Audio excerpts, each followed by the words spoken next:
안녕하세요. 설렁탕 한 그릇에 12,000원입니다. 이제 후덜덜하는 거죠.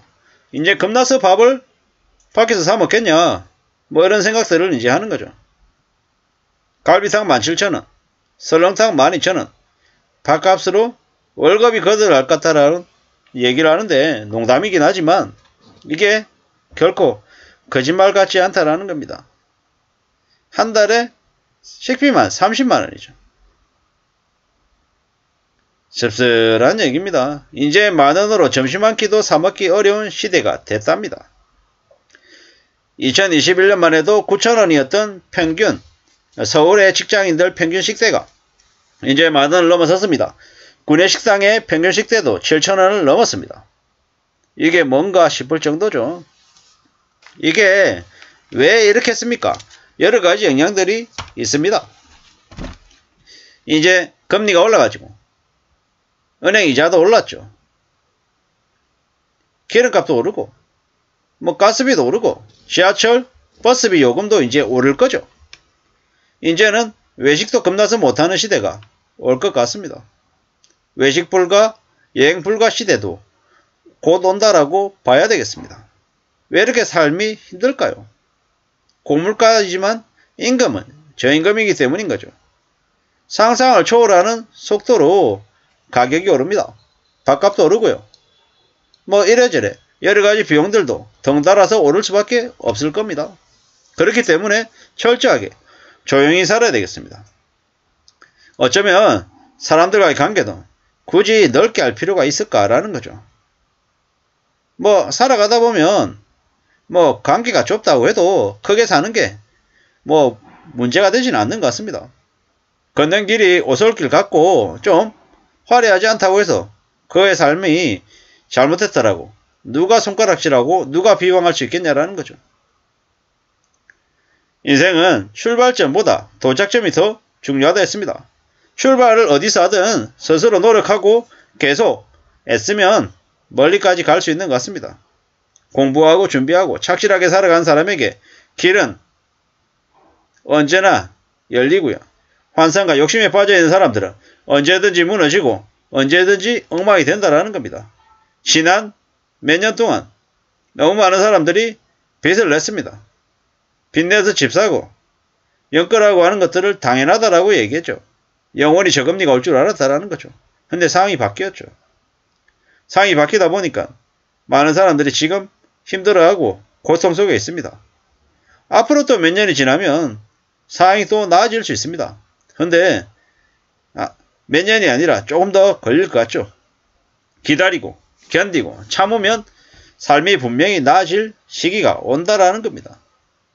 흔들림 없이 지금의 상황에 잘 적응해야 되는데 물론 말처럼 쉽지는 않습니다. 하지만 정성을 다해서 애쓰고 살아남겠다고 각오해야 될 것 같습니다. 아무리 힘들어도 어려워도 포기하지 않으면 함부로 욕심내지 않으면 또 괜찮을 수 있겠다라는 겁니다. 이웃나라 일본의 사례를 계속 살펴봅니다. 이웃나라 일본이 왜 그렇게 아끼고 절약하고 정말 검소하게 사는지를 그들은 적응한 거죠. 살아남기 위해서 그렇게 적응한 겁니다. 물론 언두정 외톨이, 히키코모리, 그리고 가족 내 사건 사고 이런 것들을 보면서 많이 놀랍고 많이 충격적이죠. 근데 그들의 모습이 우리의 미래일 수 있음을 우리는 잘 압니다.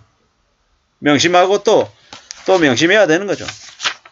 내가 바라는 대로 내 생각대로 삶이 흘러가지 않을 수 있기 때문에 어떻게든 좀 잘 움직여야 되겠죠. 잘 궁리해야 될 것 같다라는 겁니다. 누가 뭐라 그러더라도 꾸준히 스스로 삶을 개척하고 또 헤쳐나가야 될 것 같습니다. 뭐 이렇게 어렵냐, 왜 이렇게 사는 게 이 모양이냐, 참 재미가 없고 지루하고 답답하다라고 생각할 수 있지만 보통의 사람들의 삶은 무료하고 지루한 게 그게 감사한 일입니다. 왜? 무료하고 지루하다라는 건 다르게 얘기하면 큰 고초나 큰 곤욕이 없다라는 얘기로도 해석될 수 있기 때문입니다. 일본에 엄청난 다작의 대명사인 작가가 있습니다. 히가시노 게이고입니다. 그는 10년 넘게 무명 시절을 겪었고요. 잘 될 때도 못 될 때도 꾸준히 그는 작품 활동을 해왔습니다. 그랬기 때문에 그가 지금도 많은 사람들에게 알려져 있는 대단한 작가로 자리매김을 했죠. 지금도 그는 성실하게 집필 활동을 한답니다. 그런 그의 모습을 보면서 많은 생각을 합니다. 아, 나도 그와 같은 삶을 살고 싶다. 그렇게 지금 당장은 별일 없다, 별 볼 일 없다라고 해도 꾸준히 차근차근 축적해서 삶을 만들어가고 싶다, 유지해 나가고 싶다라는 겁니다. 평생 현역으로 살고 싶은 저의 작은 욕심이 있습니다. 큰 욕심이라고 해야겠죠. 직장생활은 할 수 있는 한 최대한 하고요. 그 다음에는 또 저의 직업을 갖추고 저의 직업을 꾸준히 추진해 나가면서 살아가고 싶더라는 겁니다. 된다 안 된다, 좋다 나쁘다, 이런 것들을 누가 판단합니까? 남이 하는 판단, 남이 하는 평가에 제 자신을 내맡기고 싶진 않습니다. 저는 제 방식대로, 제 모습대로 삶을 꾸려나가고 싶다라는 겁니다. 지금처럼 밥값이 부담이 되고 각종 공공요금에 힘들어하는 사람들 많습니다. 어떻게 살아야 되겠습니까? 또 고민하고 구상하다 보면 분명히 나름의 길이 열릴 수 있다고 생각합니다. 이렇게 고물가, 고금리, 불황의 시대에 어떻게 살을 되돌아봐야 될지, 어떻게 꾸려나가야 될지를 잘 생각하자고요. 누구나 다 좀 더 나아지고 싶고 좀 더 괜찮은 삶을 바랍니다. 하지만 그런 것들을 갖기 위해서 그냥 되는 거 없다. 좀 더 내가 더 희생하고 좀 더 포기를 해야 가질 수 있는 거다라는 겁니다. 운동을 잘해서 건강한 몸을 갖추기 위해서는 패스트푸드나 몸에 해로운 음식들을 멀리해야 되죠. 쉬운 게 아닙니다. 다이어트도 마찬가지고요. 건강을 지킨다라는 게 별것 아닌 것 같지만 나이가 들면 들수록 건강만큼 소중한 게 없더라. 무탈하게 지내는 것만큼 고마운 일이 없더라는 겁니다. 잘 생각하고 또 잘 움직여 봐야겠습니다. 언제든 우리는 삶을 잘 꾸려나갈 책임과 의무가 있습니다. 특히나 저처럼 이제 가장에 처지에 있는 사람들은 조금 더 성실하게, 좀 더 열심히 일을 해야죠. 왜냐? 그래야 가족을 지킬 수 있기 때문인 거죠. 뭐가 현명하고 뭐가 어리석은 건지는 잘 살펴야겠죠. 주변을 잘 둘러보고 느리고 깊게 삶을 지켜봐야 될 것 같습니다. 부끄럼 없이 살아야 될 것이고요. 함부로 내 것이 아닌 남의 것을 탐내서도 안 되겠습니다.